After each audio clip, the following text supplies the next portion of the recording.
The care is in the details. You are listening to ReachMD XM 157, the channel for medical professionals. Welcome to the Clinicians Roundtable. I'm Susan Dolan, your host, and with me is Dr. Susan Frampton, President of Planetree, a leader in the patient-centered care movement located in Derby, Connecticut. Dr. Frampton, welcome to the Clinicians Roundtable. Thank you. It's great to be with you today. Tell us about Planetree. Well, Planetree is a nonprofit organization that was started by a patient about 30 years ago. So it's kind of unique in terms of the story of how it started, because this patient had an experience in the hospital as a young woman, a large academic medical center, clinically excellent in terms of the care she received, but she was really horrified by the environment in which care was delivered, and not only the physical environment, but just the way that communication was handled, the way human interactions were handled, things that unfortunately we still hear patients complaining about today, not really understanding what's being done to them and why, not feeling that medical practitioners are always the best at both listening to what patients have to say and communicating information to them. And so she really felt that we could do a better job in this country at providing not only the best technical care, but the best care delivery experience. And so she founded Planetree with that mission in mind, to work with hospitals and physicians and to try to help them to look at the care experience through the patient's eyes and to make changes that would provide a more healing experience for patients. What led to your interest in Planetree? Well, I'm actually a medical anthropologist by training, and I have worked in hospitals my entire career for the past 25 years or so. And much of the work that I did was focused on patient education, health promotion, patient advocacy. And so Planetree for me made just a huge amount of sense that, of course, we want the best care experience for patients. We're all about that. And when we talk with nurses and doctors and healthcare administrators, everybody loves the idea of patient-centered care and a patient-centered approach, but doing it, figuring out how to do it, and then measuring how good we're doing at it, that's more of a challenge. And so I saw Planetree as a model that really helped organizations and practitioners not only figure out how to operationalize this concept of patient-centered care, but how to measure it and know if it was having the desired impact. Let's discuss the components of Planetree. Tell us about architecture and interior design. Well, the environment is a very important part of the experience for patients, families, and staff. And there are so many opportunities, whether it's a hospital environment or an ambulatory care practice, there's so many opportunities to change the environment in a way that aids healing. And I could probably talk for hours about that, but here are just a couple of small ideas. For instance, in the acute care setting, in the hospital setting, often you'll find one large centralized nursing station, and everybody clusters around that. The nurses, the doctors, the technicians. It's usually overcrowded. It's usually very noisy. Patients often feel very remote from that area because often the hallways with the patient rooms extend quite a ways away from that. So you'll often have patients pressing call bells just to see, well, if I needed help, would anybody actually get here? And so one of the design elements that Planetree espouses is really getting rid of the centralized nursing station and having workstations spread out along the patient corridor, so that you put clinicians closer to the patients. And in some of these designs, patients can literally look out from their bedside and see a staff member working there. And in some of the hospitals that have implemented that design feature, they've found a 40% decrease in call bell pressing, simply because the patient could look out and see the practitioner. So there are, again, probably hundreds of different ideas like that you can build into the design of a facility, or, there are certainly cosmetic approaches. Lighting, for instance, is one of those things many of us never even think about. But if you go into most practice settings, most hospitals or physicians' offices, there are these banks of overhead fluorescent lights everywhere. They're often very disturbing to patients. Imagine you're in that environment, particularly if you're in that environment in an inpatient setting for hours and hours. You're staring up at these things. have we really thought about from the patient's perspective what that experience is like? We know that when we soften lighting and we give patients choices about lighting, it improves the experience.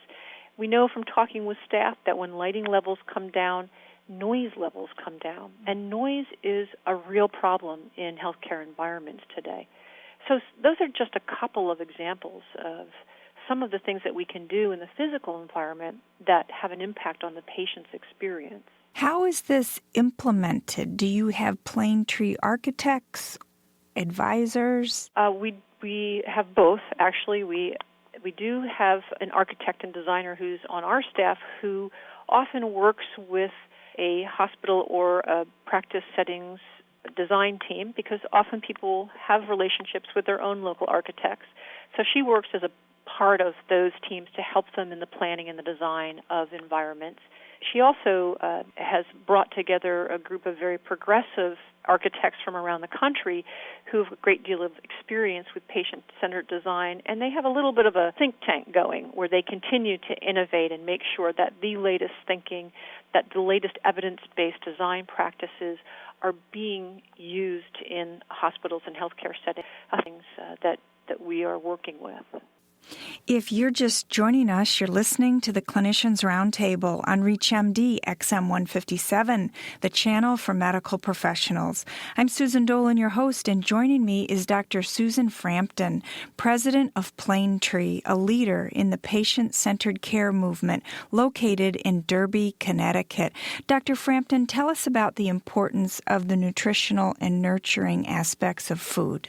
Sure. There was some very interesting research that came out a while ago, and it looked at the nutritional status of patients prior to being hospitalized and post-discharge.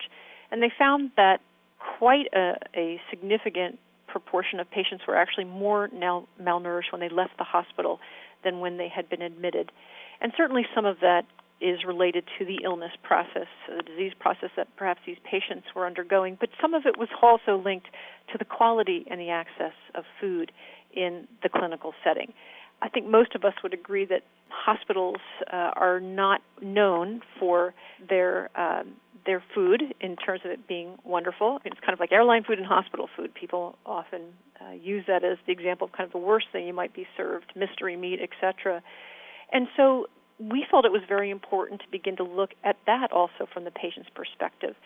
If we're saying that what people are eating is so important to their health, shouldn't we be providing the most nutritious food possible? Shouldn't we be making sure that patients have access at any time that they might need it? Because one of the other practices that we often see is patients are delivered food not when they want it or when they would generally be hungry and eat it, but when it's convenient for the organization to deliver it. And so food waste is very high in hospitals because often those trays sit. I know personally I don't eat breakfast at 8 o'clock, and if somebody brought me a breakfast at 8 o'clock, it would sit there. And by the time I got to it, probably wouldn't be appetizing enough to eat it. And that's a very common occurrence in hospitals. So we really try to work with hospitals to take a systems approach of, is there a way that ideally we can turn this around and do a more on-demand schedule where patients can say, this is when I usually eat breakfast, lunch, or dinner. This is the kind of food that I'd like to eat, obviously within reason given some of the dietary restrictions. Also, presentation is very important. We know from the research literature it's just not what you're providing to patients, it's how it's presented, how it looks. Is it appetizing looking? And so many times we'll work with dietary departments. Their staff will come up with great ideas. They've done things like bringing in a warm hand towel when they deliver the food for patients to wash their hands, putting the tray on the table, opening cartons for patients who perhaps have issues with their mobility of their hands. We've had patients say, I couldn't open that milk container. I couldn't open the plastic on that because of the condition I was in, so everything just sat. So some of those little nuances are so important. They're little things, but they make a huge difference to the patient. And for many patients, mealtime is the highlight of their day when they're in a hospital environment or a nursing home environment. It's the little things in life that make a big difference. Yeah. It sounds like wonderful room service. Exactly, and that is what we're moving toward in many healthcare settings, is a room service approach to food delivery. Dr. Frampton, how can listeners learn more? I'd really encourage people to go to Planetree's website, www.planetree.org, and it's Planetree. And there's a lot of information about Planetree's history, about the different components of the model, and a listing of the hospitals and healthcare centers all over the country who use this model. Dr. Frampton, thank you so much for joining us to discuss the Planetree model of care. Thank you. It was a pleasure. I'm Susan Dolan. You've been listening to the Clinicians Roundtable on ReachMD XM 157, the channel for medical professionals. We welcome your comments and questions at reachmd.com, which now features on-demand podcasts of the ReachMD library. Thank you for listening.